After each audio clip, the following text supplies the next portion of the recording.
Y continuando con el tema de la salvación, vimos un poquito, ¿verdad?, bases bíblicas de cómo la salvación conlleva unas obras.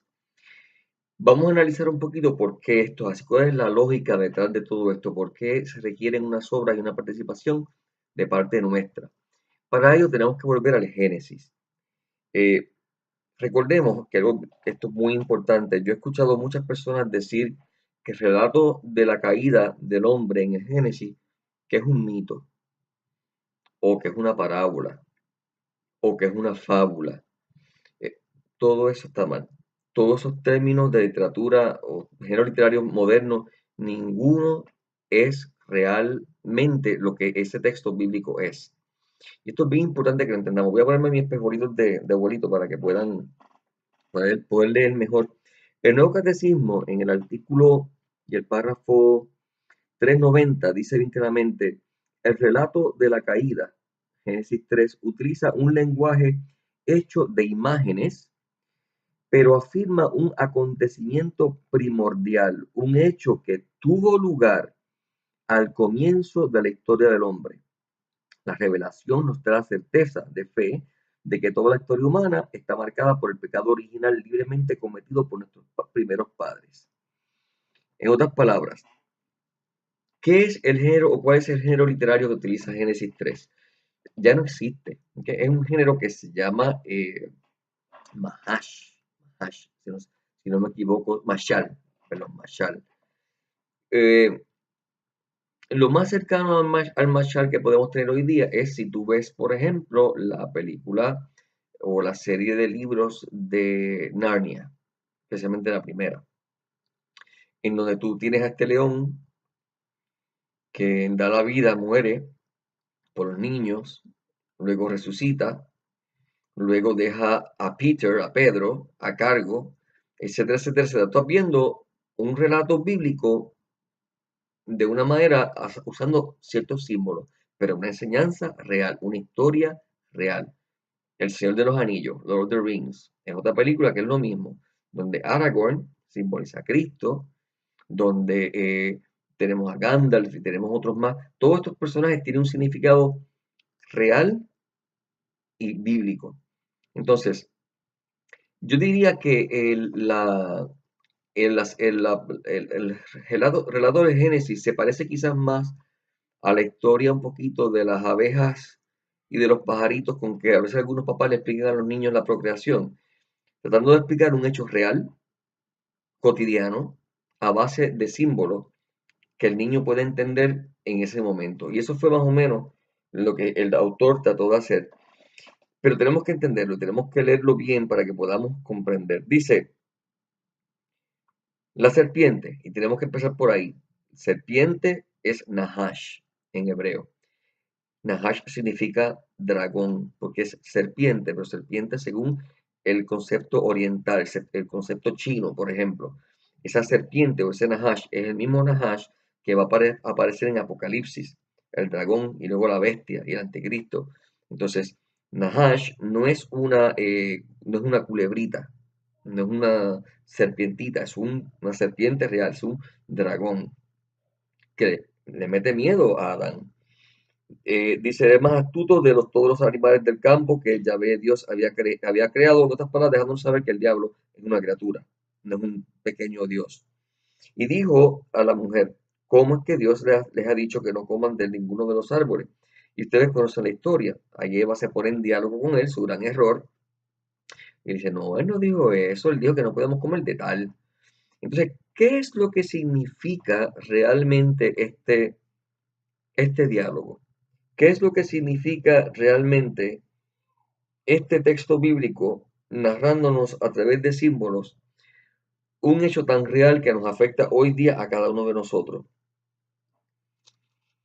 Cuando Dios pone a Adán y Eva en el jardín del Edén, los pone junto al árbol de la vida, donde están, donde pueden comer libremente. El árbol de la sabiduría del bien y del mal es un símbolo, ¿ok? ¿De qué?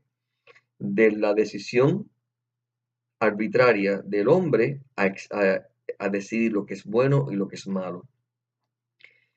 El demonio a lo que invita a Adán y a Eva no es a comer de un fruto, de una pera o una manzana, lo que sea, es desconfiar de Dios y de sus leyes y de sus mandatos y de aquello que Dios les había presentado a ellos como correcto, para ellos mismos crear supuestamente sus propios conceptos y al ser así independientes serían como Dios. ¿Por qué? Porque Dios es quien decide lo que es bueno y lo que es malo.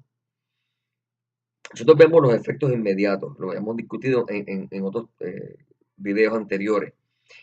Inmediatamente el hombre le echa la culpa a Dios y a su mujer, la mujer que tú me diste me hizo caer, la mujer le echa los 20 al diablo, la serpiente me hizo pecar, pero vemos algo bien importante, un efecto inmediato en el hombre, que es lo que quisiéramos que yo quisiera que viéramos ahora. Dice, entonces se le abrieron a ambos los ojos y se dieron cuenta de que estaban desnudos. Y cosiendo hojas de higuera se hicieron unos ceñidores. Oyeron luego el ruido de los pasos de Yahvé, Dios, que se paseaba por el jardín a la hora de la brisa. Y el hombre y su mujer se ocultaron a la vista de Yahvé, por entre medio de los árboles del jardín. Y aquí vemos el hecho importante. Ya no es un Dios en el que yo creo. Ya no es alguien que se pasea conmigo en el jardín. Ahora es alguien a quien le tengo miedo. Ahora es alguien a quien le tengo desconfianza. El fruto fue inmediato. La visión totalmente equivocada y mentirosa de un Dios bueno en un Dios malo, en un Dios que no me va a poder entender, a un Dios del cual me le tengo que esconder. Porque el diablo siempre va a hacer lo mismo. Va a tratar de que o acusarme a mí delante de Dios o a Dios delante de mí. O todo el tiempo dice Dios es malo o te dice tú eres malo. Importante que siempre todo el mundo es malo menos él. Entonces, esta caída del hombre y de la mujer es una caída participatoria. Adán, que debía haber confiado en Dios porque Dios le dio la orden de cuida del jardín y de todo lo que hay en él, sabiendo que Dios le había dado la autoridad, debía decir, yo confío en Dios, porque si Dios me puso aquí, me puso con las armas necesarias. Y si Dios quisiera mi muerte, pues que Dios haga lo que Él quiera conmigo, yo voy a confiar, pero no lo voy a desobedecer, pero no. Por miedo a la muerte, porque este dragón le metió miedo, entonces, como dice la carta a los romanos, entonces inmediatamente el hombre prefiere desobedecer y la mujer, como su cómplice, va a desobedecer. Hebreos 2, 14 al 15 dice bien claramente que por miedo a la muerte, el hombre se alejó de Dios, el hombre desobedece a Dios. Por eso es que cuando Cristo vuelva, o cuando Cristo venga, perdón, Cristo va a venir a qué? A reparar esa desobediencia de Adán de tal punto de que yo voy a obedecer hasta la misma muerte si fue necesario. Y así mito fue necesario. Algo que vemos ahí bien importante es, Eva fue cómplice de la caída de Adán, tuvo participación. El relato del Génesis y el relato de los evangelios son eventos paralelos, son, como dijimos antes, tipología. Uno anuncia al otro, el viejo anuncia al nuevo y el nuevo cumple el viejo. Y esto lo vamos a ver en otros, ya me invito en unos textos que vamos a leer de ahí mismito. Lo importante es, como una cosa cumple la otra, fíjense que si Eva tuvo participación, se necesita entonces una participación del ser humano en nuestra salvación. No porque yo tenga que añadirle algo a Cristo, Cristo lo puede todo solo, sino que por justicia, si yo he pecado, yo debo hacer algo por participar en esa salvación. Yo debo poner un grano de arena, yo debo demostrar algo. Es como si tú le regalas a tu hijo un carro para la universidad que te costó a ti sacrificio y sudor de tu frente, tú dices, yo te lo regalo, pero tú le cambias aceite, tú le compras el sello de inspección, tú lo cuidas, exige participación y eso es justicia, eso es lógico. Yo te dejo vivir en mi casa, pero yo espero que tú sigas unas normas y unas reglas. Yo espero que tú cooperes. Si el hombre libremente pecó, el hombre libremente debe participar en la salvación. Por eso Cristo en la cruz, en el nuevo Adán hasta las últimas consecuencias, y a su lado en símbolo de la participación de todos los seres humanos, va a haber una nueva Eva, que es María. ¿Ok? La mujer de Génesis 3:15, pondré enemistad entre ti y la mujer, entre su descendencia y la tuya, y ella aplastará tu cabeza. Por eso allí en la cruz Jesús le va a llamar a su madre como mujer, mujer. He ahí a tu hijo. Fíjate que no dice primero Juan, ahí tienes a tu mamá. No, mujer, he ahí a tu hijo. Juan, he ahí a tu madre. Fíjate qué interesante que él no dice María, ahí tienes a Juan, Juan, ahí tienes a María. Mujer, ahí tienes a tu hijo. Juan, por su nombre, ahí tienes a tu madre. Entonces, ahí vemos una participación porque María, así como la antigua Eva empujó a Cristo a pecar, ¿ok? La nueva Eva va a empujar a Cristo en la boda de Caná a comenzar su obra. Así como la antigua Eva entró en diálogo con el demonio, se dejó tentar, la nueva Eva, María, va a permanecer por gracia de Dios inmaculada y firme ante el enemigo y el tentador. Así como la antigua Eva de una manera activa participa en la caída, la nueva Eva, haciéndose una con los sufrimientos de su hijo, viéndolo morir y ella participando y libremente diciendo, hágase tu voluntad, Señor, participa en lo que Eva debió haber hecho. Y de esa manera nos representa a todos nosotros también en justicia divina. Ella no es la salvadora, el salvador es Cristo, pero la participación del hombre es necesaria y ella lo representa. Entonces, es bien importante que veamos esto, ¿ok? Porque nosotros pensamos simple y sencillamente, como dijimos antes, algunas personas dicen, ya, Cristo lo hizo todo, ya todo está hecho y no hay que hacer nada más. El hombre no únicamente ahora desobedece a Dios y tiene un concepto equivocado de Dios, tiene un concepto equivocado de sí mismo, por eso descubre que está desnudo. Ahora tiene una visión distinta sobre la mujer y sobre sí mismo, sobre su cuerpo. ¿Ok? El hombre ahora pierde el dominio sobre la naturaleza. Ahora se lo ha dado el demonio. Por eso Cristo va a llamar al demonio el príncipe de este mundo. Y nosotros con nuestro pecado le seguimos dando poder cada día más sobre la naturaleza y sobre todo. Entonces es bien importante porque pensamos, ¿verdad? Que simple y sencillamente Cristo lo pagó todo y no tengo que hacer nada más y nos requiere de nosotros una participación. Y miren cuán literal es el texto bíblico del Génesis, que Cristo va a cumplir todo esto al pie de la letra. Fíjense en las cosas, en las consecuencias del pecado. Aquí dijimos anteriormente también que Dios va a hacer un interrogatorio. ¿Dónde estás? Le contestó, te he oído andar por el jardín y he tenido miedo y me escondí. ¿Qué has hecho? ¿Quién te ha dicho que estás desnudo? Dijimos anteriormente en el tema de la confesión que Dios interroga a Adán y a Eva, dándole la oportunidad de que ellos dijeran, mira, sí, mala mía, fui yo, es verdad, yo pequé, yo hice esto. Todo el tiempo esquivan, esquivan, esquivan. Dios está exigiendo de parte de Adán y de Eva una confesión de su pecado, pero nunca la recibe, ellos nunca la hacen. Entonces dice, entonces Yahvé dijo a la serpiente, por haber hecho esto, maldita seas entre todas las bestias, entre todos los animales del campo, sobre tu vientre caminarás y polvo comerás todos los días de tu vida. En otras palabras, tú, Satanás, que querías ser tan orgulloso, estar por encima de toda la creación, ahora serás lo más bajo. Enemistad pondré entre ti y la mujer. Fíjate, ¿por qué no dicen el hombre? Entre ti y la mujer. ¿Por qué no entre ti y Adán? Porque Adán, ¿ok? Va a ser sustituido por el nuevo Cristo, por el Señor y Salvador, por el nuevo hombre, como dice el mismo Pablo. Pero Eva, la mujer, tiene que tener una participación. Por eso la enemistad va a ser entre ti y la mujer. Entre su linaje, ¿ok? Y tu linaje.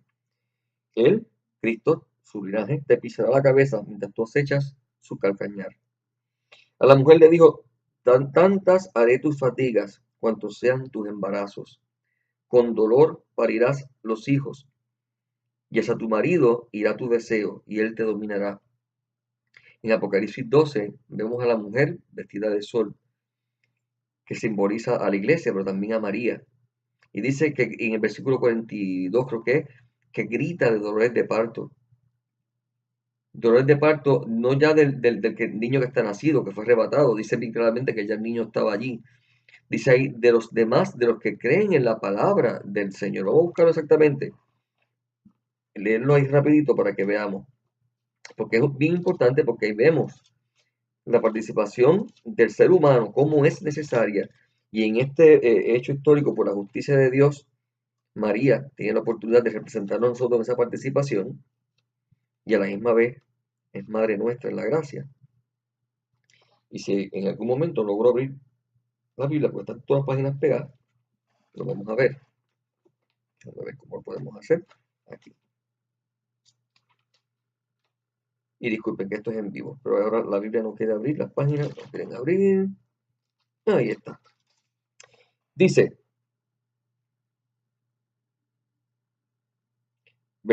capítulo 12, versículo 17. Entonces, enfurecido contra la mujer, se fue a hacer la guerra al resto de los hijos de la mujer, que son los que guardan los mandamientos de Dios y mantienen el testimonio de Jesús.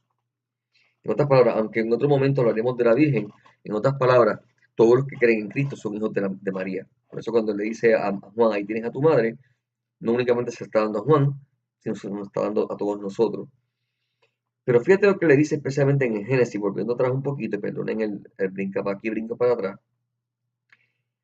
Le dice, al hombre le dijo, por haber escuchado la voz de tu mujer y comido del árbol del que yo te había prohibido, maldito será el suelo por tu causa. Adán sería maldito. Interesante, porque Cristo muere colgado en un madero y la palabra decía, maldito aquel que muere colgado de un madero. Cristo asumió la maldición que se le dio a Adán.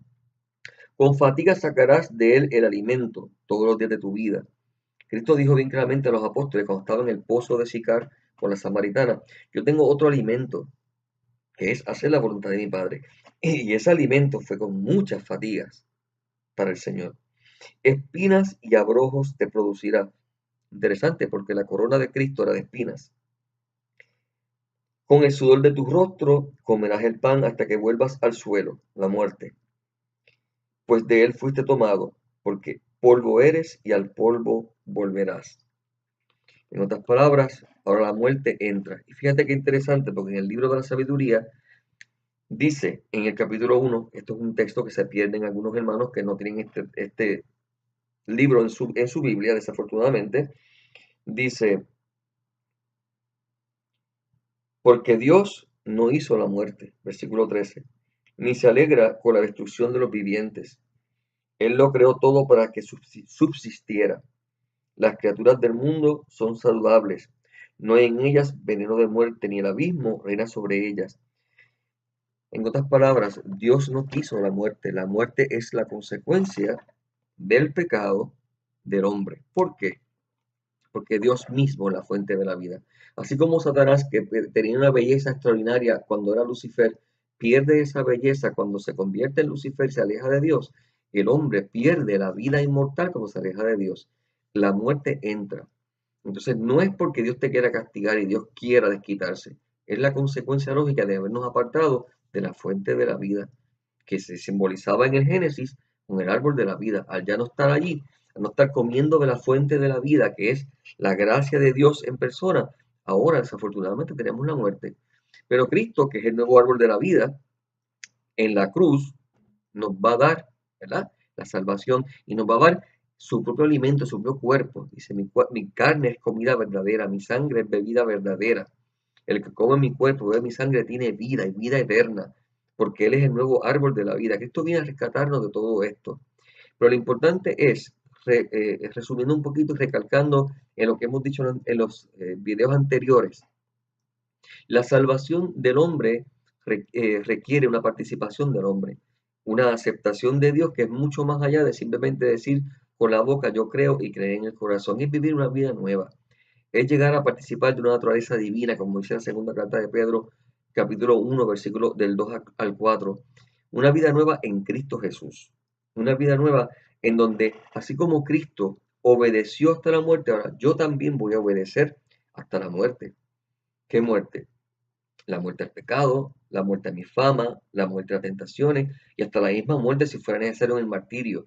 Voy a obedecer hasta las últimas consecuencias a imitación de Cristo y por el poder de Cristo, porque si Cristo no hubiera venido a la vida y no hubiera sufrido con nosotros, no tendríamos nosotros el poder para poder sufrir.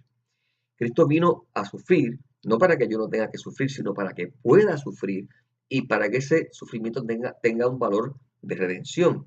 Como dice Pablo en la carta a los Colosenses, quiero probar el poder de su resurrección y completo en mi propia carne lo que le faltó a la cruz de Cristo, al sufrimiento de Cristo, debo decir, que es nuestra propia participación. Entonces, de que quede claro, el Génesis nos habla de un hecho real, la caída del hombre, donde el hombre perdió la gracia original. Y eso es lo que es el famoso pecado original. El pecado original no es algo que se nos pase de uno a otro, es algo que nos falta y que no podemos pasarnos uno al otro. La gracia, el amor de Dios, esa amistad con Dios, solo se recupera a través del bautismo. ¿Ok? Entonces, el pecado original no es algo que tengo, es algo que no tengo. No tengo la gracia original. Nazco sin esa gracia santificante, perdón. Cristo me la devuelve a través del bautismo. Yo tengo que conservarla a través de la vida. Para el próximo tema estaremos hablando ya de otras cositas. Espero que con esto tengamos más o menos una idea bastante, yo sé que es resumida, pero un poquito más clara de lo que es la salvación y por qué requiere nuestra participación.